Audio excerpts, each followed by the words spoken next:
இட்லிக்கும் தோசைக்கும் சாம்பார் இட்லி பொடி வச்சு சாப்பிட்டே போர் அடிச்சிருச்சா, அப்போ இந்த பொடியை கொஞ்சம் ட்ரை பண்ணி பாருங்கள்.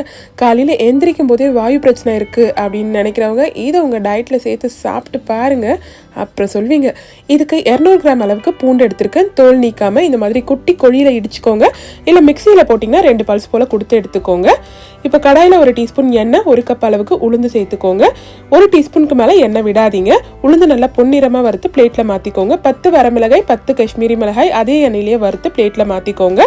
2 கொத்து அளவுக்கு கருவேப்பிலையும் நல்லா வறுத்து பிளேட்டில் மாற்றிக்கோங்க. இடித்து வச்ச பூண்டையும் இதில் சேர்த்து பூண்டு நல்லா பொன்னிறமாக வர வரைக்கும் வறுத்துக்கோங்க.